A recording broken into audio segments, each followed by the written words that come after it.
आज हम लोग यहाँ पर श्रीनगर में बाबा साहब डॉक्टर अम्बेडकर के बर्थ एनिवर्सरी को सेलिब्रेट करने के लिए हम लोग यहाँ इकट्ठे हुए हैं।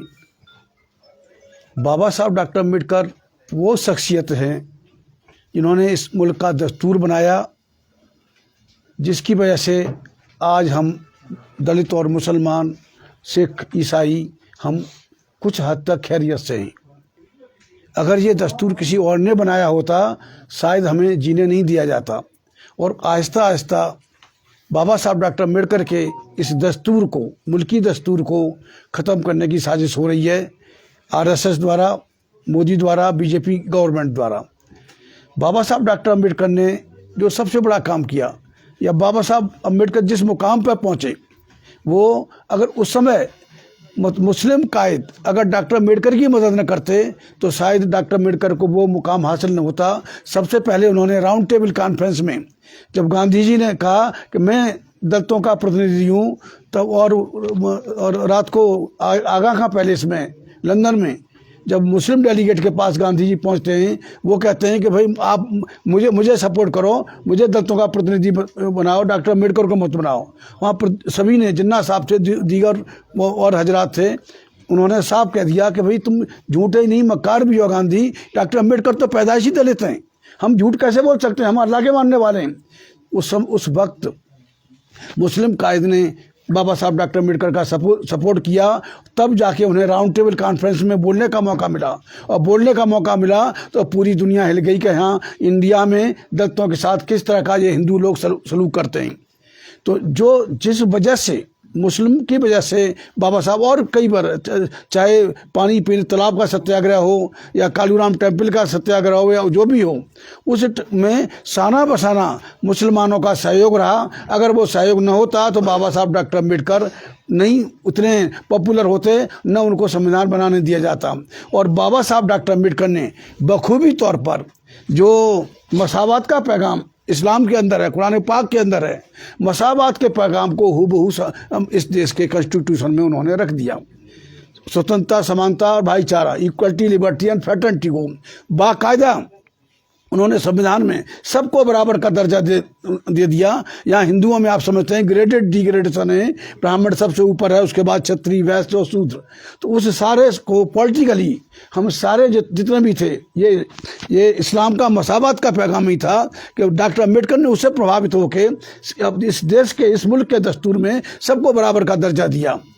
लेकिन जो हमें सोशल फील्ड में या और दूसरे फील्ड में हमें जो बराबरी हासिल होनी चाहिए थी, वो जो हुकूमतें रहीं,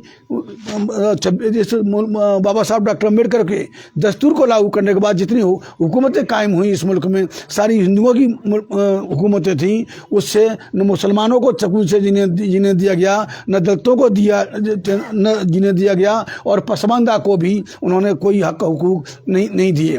तो अब हम लोग यहाँ पर पूरे मुल्क में हम लोग 90% से ज़्यादा आबादी हैं।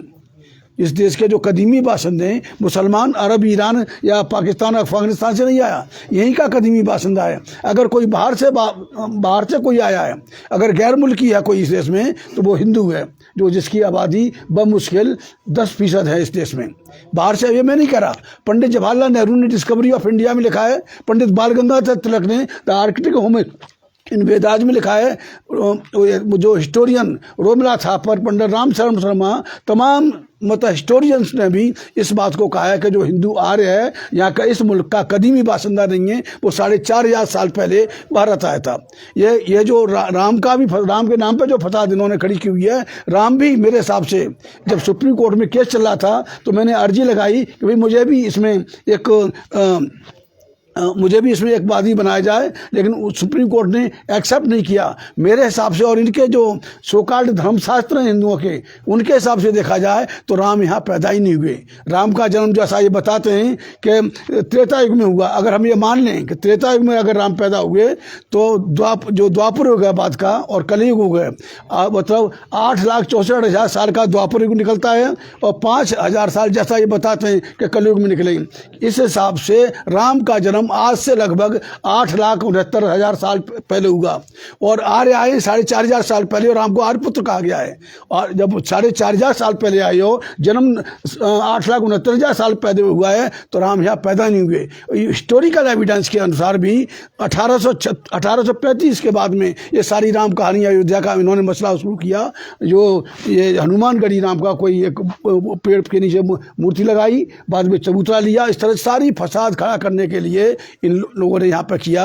और सबसे बड़ी तकलीफ की बात तो यह है कि इस दस्तूर के मुकाबले इस देश में मेजॉरिटी की हुकूमत होनी चाहिए, डेमोक्रेसी के मुताबिक मेजॉरिटी की हुकूमत होनी चाहिए, लेकिन यहाँ पर micro minority, Hindu micro minority का इस मुल्क में रूल है। और हम लोग कब जागेंगे, दलित और मुसलमान, इस देश के कदीमी बासिंदे कब जागेंगे कि इस मुल्क के दस्तूर को, बाबा साहब डॉक्टर अम्बेडकर के विजन को हमें कब हम इम्प्लीमेंट करेंगे, हम मुत्तहिद होकर हम इस देश की शासन सत्ता अपने हाथ में लें।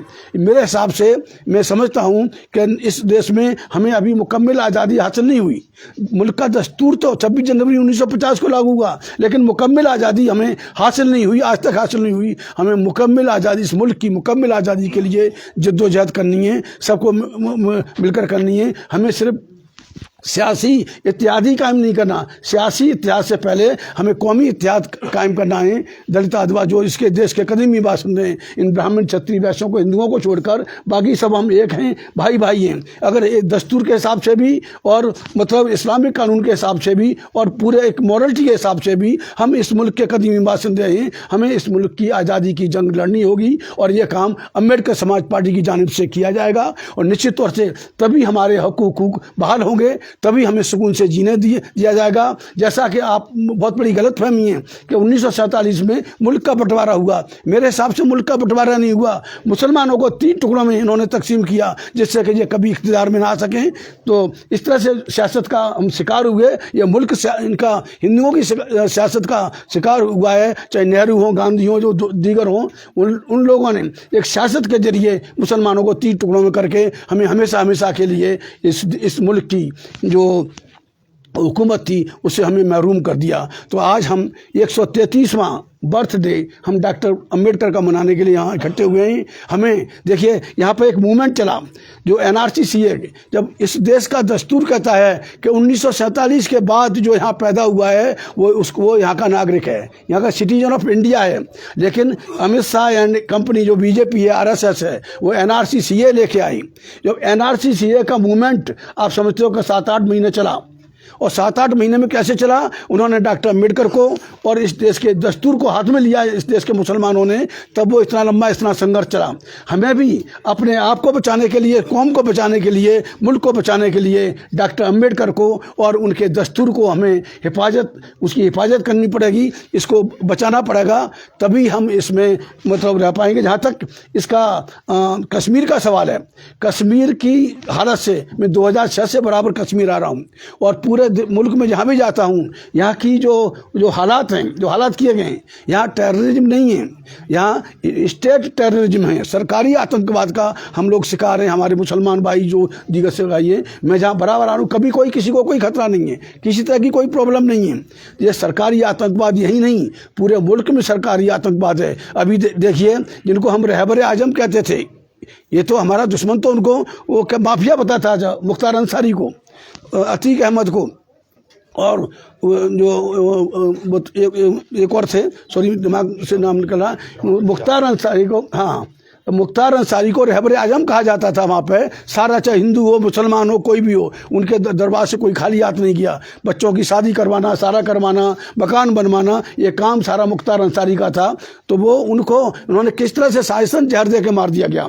अब अतीक अहमद को किस तरह से, जो हमारे मुस्लिम थे, मजबूत हमारे भाई थे, उनको किस तरह से इन्होंने एलिमिनेट किया। तो हमें मुत्तहिद होना पड़ेगा। मुत्तहिद होकर हमें कश्मीर की और पूरे मुल्क की जो हुकूमत है अपने हाथ में लेके, अपना जो किस्मत है, यहाँ के जो बाशिंदे हैं, जो कश्मीरी हैं, कश्मीर और कश्मीरियत को बचाने के लिए भी हमें अम्बेडकर समाज पार्टी और बाबा साहब के सपनों के भारत का निर्माण हमें करना पड़ेगा। तो आज के दिन हम बाबा साहब डॉक्टर अम्बेडकर का शुक्रगुजार हैं कि उन्होंने इस मुल्क का संविधान बनाने के लिए जो गुंजाइश थी, इस देश की डेमोक्रेसी को बनाए रखने के लिए, इस देश में के लोग सुकून से जी सकें, भाईचारा कायम से जी सकें और अपने हकूक़ हासिल कर सकें। इसके लिए डॉक्टर अम्बेडकर ने सबको बराबर का जो राइट दिया, सबको बराबर के अधिकार दिए। उनको अधिकारों को अगर हमें बहाल करना है, सुकून से जीना है, तो निश्चित तौर से हमें बाबा साहब डॉक्टर अम्बेडकर के दस्तूर को बचाने के लिए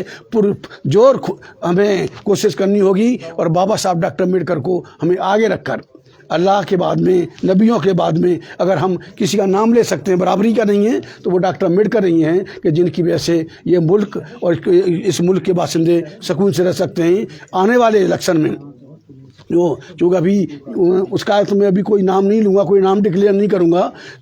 आने वाले इलेक्शन में निश्चित तौर से अम्बेडकर समाज पार्टी आपके बीच में आएगी। और यहाँ पर जो भी जितनी भी सियासी जमातें नहीं हैं, चाहे यहाँ की लोकल जमातें हैं, चाहे कोई भी हैं, यहाँ मुसलमानों के हालात बदतर नहीं होते अगर वो आपके रहबर बन के, कायद बन के नहीं, रहबर बन के अगर हमारे जो लीडरान हैं यहाँ काम करते। निश्चित तौर से किसी की मजाल नहीं थी कि यहाँ जम्मू कश्मीर में मुसलमानों का या किसी दीगर जमात का कोई बाल भी बांका हो सकता। वो बुरी तरह से फेल हुए हैं, उनको 76 साल मिले।